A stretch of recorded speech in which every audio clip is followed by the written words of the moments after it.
andauka tu pambana ifayo alimoyon liwayelan tibawo wawuka wawuka wawuka alleluia wawuka mandamuna liben Yesu ambuye nadikira cabe alundawu mandamauka mo napambana dunia kewo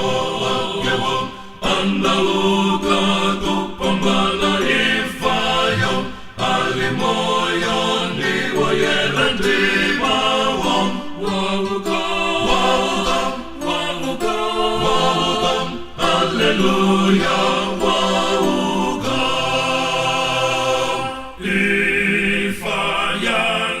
ifayalephela kumutsekela anatshotsa zonse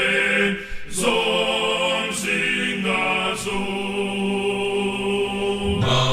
mandamauka mo napambana